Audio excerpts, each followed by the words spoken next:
We just had a couple of weeks ago our first terror attack by a border crossing migrant in Chicago, this one, where a Mauritanian who crossed in March of 2023 in San Diego from Mauritania, West Africa, the Sahel Desert, that's a country of terrorism concern, sought out and shot a Jewish man, wounded him pretty grievously, and then when the police came, he opened fire on them and there was a big furious gun battle.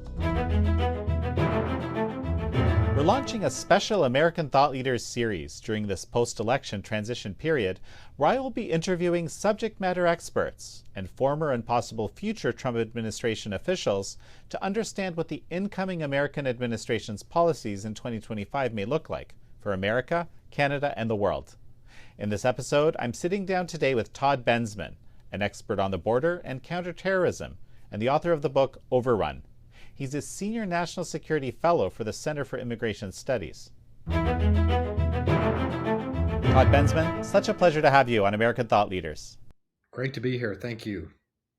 Let's figure out the state of play. You know, the Trump administration that's incoming, one of the key points that they made is that we have to stop illegal immigration, and in fact there will be some kind of mass removal, mass deportations, and so forth. So this is of course a very difficult thing to imagine in some ways, but what is the actual reality that they face today on the ground or by January 20th? Right. Well, the deportation plan is mostly conceptual still at this point. Nobody's yet in office. It's coming from a campaign, a political campaign. I do believe they're serious. They will do much more interior deportation than we've seen in the last 4 years. That will happen. They are putting the players in position right now who will come up with the granular details of operations, the infrastructure that they're going to need, the money that it's going to cost. That all of those things are still sort of very much in the air. None of that is congealed yet into a plan. Just there is a desire. They've got personnel. They are going to put resources to it, and I think it's safe to say that, especially in comparison with the Biden-Harris administration's level of interior deportations, that there will be a very, very sharp increase in those deportations in the very near future. How many illegal aliens are there in the country today? Yeah, nobody really knows, but I mean, there are some pretty consistent estimates that after this mass migration emergency of the last 4 years, there's probably 11 to 15 million that are here illegally or will soon be here illegally. Remember, there were different kinds of parole programs that they did. Those will all be canceled on the first day. They're temporary, so when the clock runs out on them, people will then maybe be in a position to be deported. So we don't really know. It's a shifting, moving target. But let's just say many, many millions is a big, big task to try to move every one of them out. I mean, currently this is still going on, right? Or has there been a change? Yeah. So for one thing, the Biden administration went to Mexico about 10 months ago and cut a deal to have the Mexican military deploy to the northern border with us, round up tens of thousands of immigrants that were about to cross, and ship them all the way down 2,000 miles south to the southern border of Mexico, and then hem them in behind a military blockade of roadblocks, militarized roadblocks, and not allow anybody to progress. And if they did try to progress, to round them up again and send them back. Hence the name that Mexican media gave this, Operation Carousel. So the numbers began to decline very sharply crossing the border once that deal was struck and the troops were out there doing their roundups on the Mexican side. There are hundreds of thousands down there bottled up that were waiting for the outcome of this election. When I say down there, I mean Tapachula in the Chiapas state, Villahermosa in Tabasco state. I just came back from a week of reporting down there, so I was in the middle of all of them. I saw it. It was more crowded than I've ever seen it down there. I've been down there quite a few times.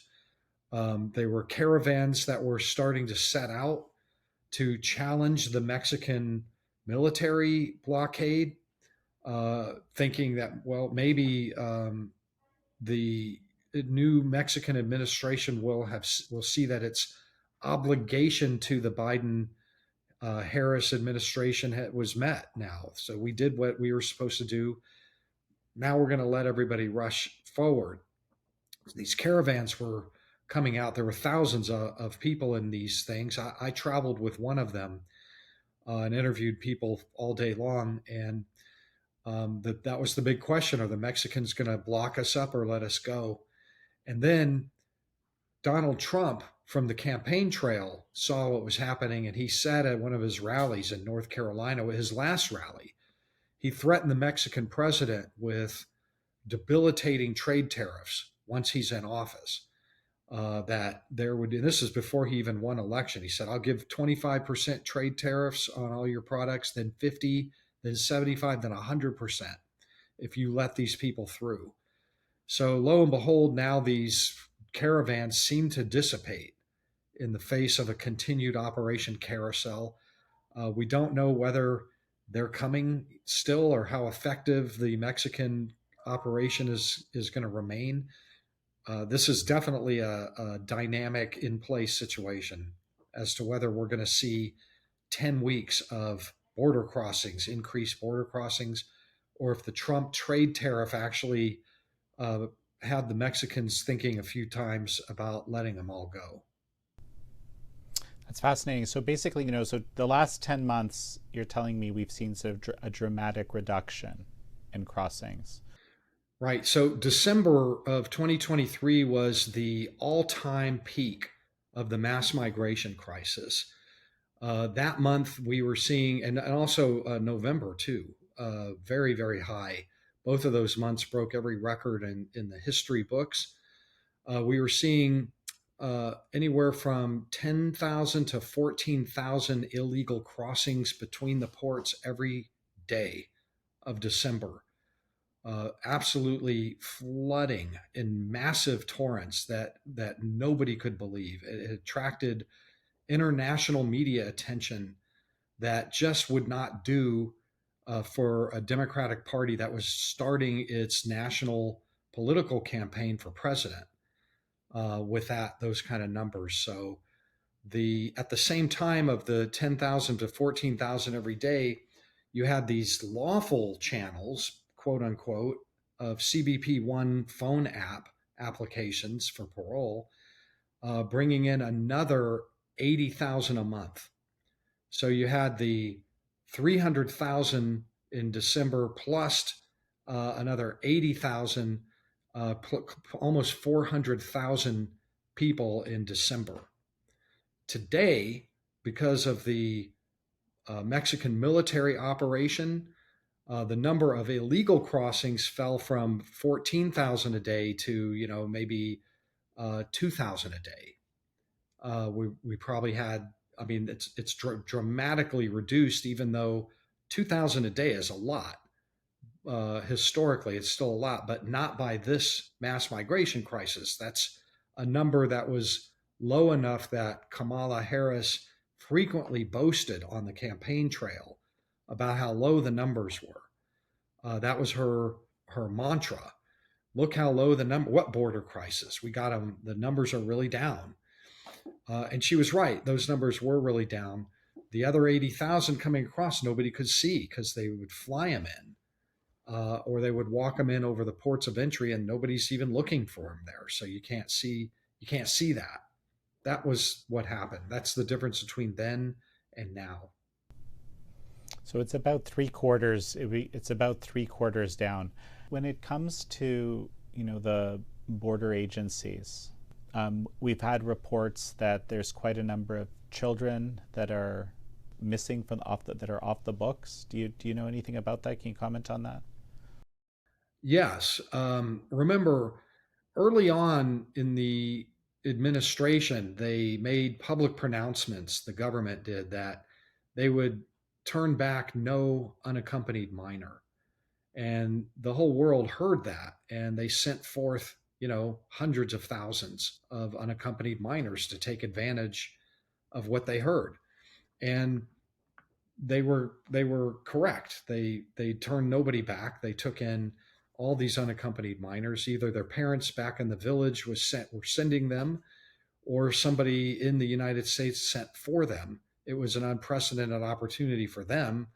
Nobody had ever said we're going to let in all unaccompanied minors explicitly like that. So they came in so fast and furiously that the government was simply unable to process them all. And so they put in place systems where they could move them through fast enough, faster and fast enough to make up for the new ones coming in. And those were foster care systems where they would find somebody willing to take the kids uh, from government facilities and take care of them. And but the thing came together so fast that they didn't come up with a process to track them afterwards to make sure that they weren't coming to some kind of harm in their new homes. Home visits, calling up, checking, requiring some kind of reporting, medical records, some kind of checkups. They didn't do that, and so a lot of the children or minors that were placed were not in their homes after some period of time. Something happened to them, they left, or they transferred, or they moved, or somebody came in and got them, or whatever. So the government just simply lost track of somewhere on the order of about 425,000 of those unaccompanied minors. They're just simply unaccounted for by the government. Todd, just one quick sec. We're going to take a quick break, and we'll be right back. And we're back with Senior National Security Fellow at the Center for Immigration Studies and author of Overrun, Todd Bensman. And this seems like a very difficult problem to deal with. Extremely. I mean, what do you do? I mean, each case would require an investigation, a pretty elaborate, on the ground investigation, calling people like, who do you know? Where did they go? What did you hear? Trying to find them. And what you saw during the campaign was, the government just throwing up their hands and changing the subject, because that's a losing subject every time. That was not a happy talking point during the campaign. I can tell you that for the Democrats. I do think that this incoming administration has a lot of, I guess, sharp thinkers. Maybe there's a way to frankly help these kids.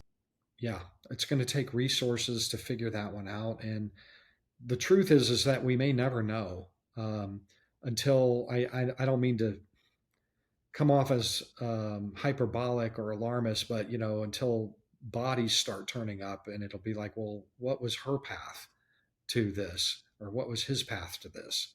It's terrible.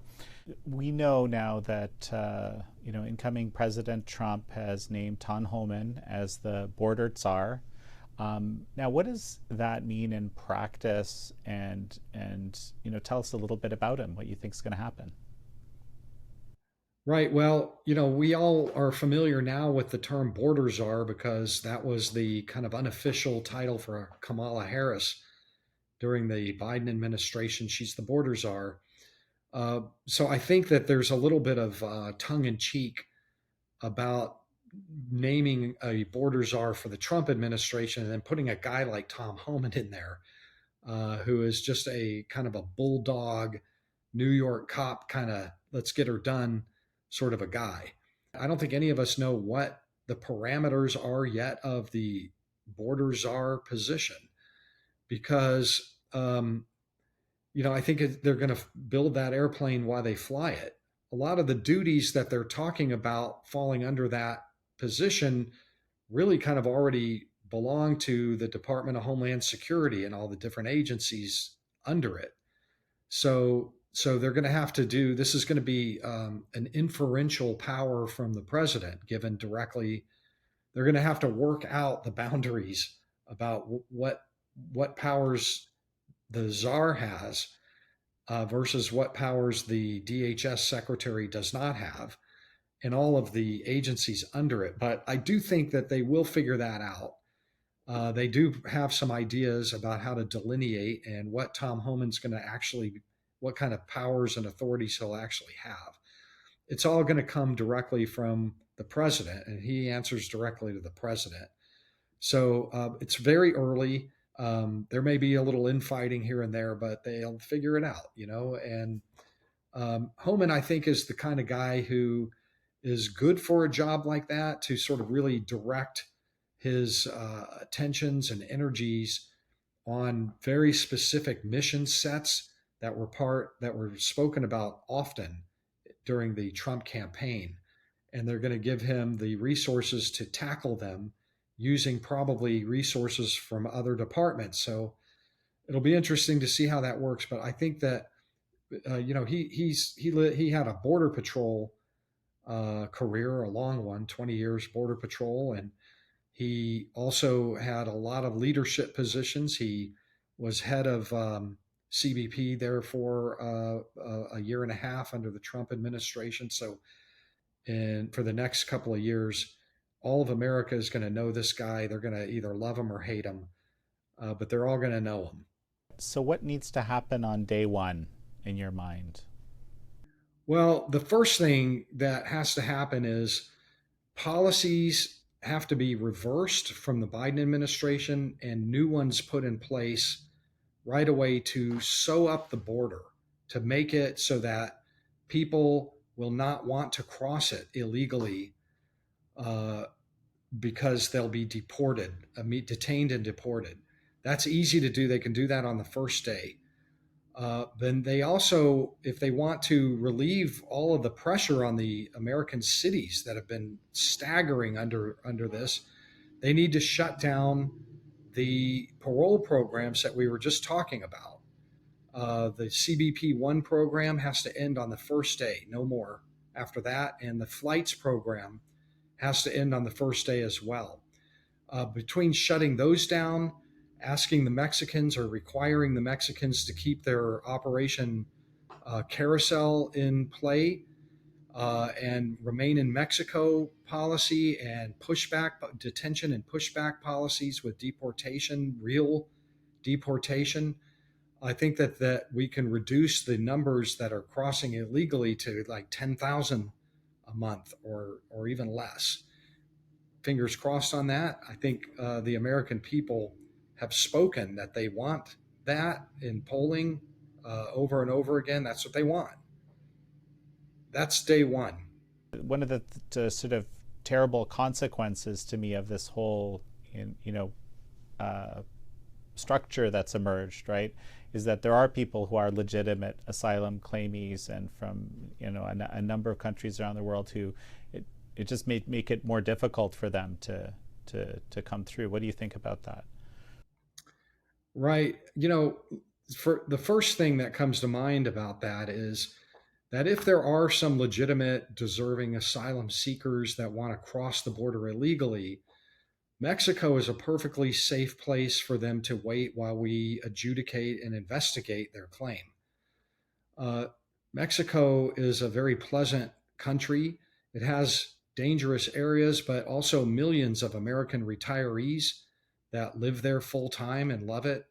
It is not a terrible, war zone kind of a place in most of the country. We will be able to figure out whether they have a legitimate asylum claim while they wait down there. Maybe lay out a little for me, what else needs to happen as we finish up. There are problems with the asylum law that it does need to be tweaked. There will be a need to go to the legislature to fix that asylum law to make it so that if you've come through 10 different countries that were regarded as safe and didn't apply for asylum there in those countries, then you didn't really need asylum. And therefore, you can't claim it. You can't shop for the best country. Asylum is for people that are in desperate straits and just need safety right now. The Harris campaign kept talking about a piece of legislation that if only they had this bipartisan bill that Donald Trump killed, they could fix everything. That actually was untrue. That bill did the exact opposite of fixing the border. It would have cemented about 1.8 million illegal crossings as allowable every year before they could have enforcement of the border of the laws. It would have replaced the Immigration and Nationality Act and allowed it would from zero allowed illegal crossings to 1.8 million a year. So that's a non-starter. But there's another bill that was already drafted by the Republican House called HR2. You can Google that thing. And that bill provides for all of the fixes, a menu of fixes that bolsters the Immigration and Nationality Act, and closes a lot of the loopholes that attract illegal immigration. HR2, you will be hearing about. They are going to bring that back, and that's the bill that needs to pass very quickly. Regarding the loophole, the Flores loophole allows families that cross the border to not be detained. That means that families that cross the border, anybody that comes in with a kid, gets in and gets released. And the Trump administration tried to amend it through the regulatory processes and got all the way to the end. They just needed another week when the term ended. The Biden administration came in and ended the process. So the Flores loophole remains. So the Trump administration will need to go through and finish the job there and close that loophole so that families that cross illegally can be detained and deported together. Okay, well, Todd Bensman, it's such a pleasure to have had you on. Hey, thanks for having me. I appreciate being here. Thank you all for joining Todd Bensman and me on this episode of American Thought Leaders. I'm your host, Jan Jekielek.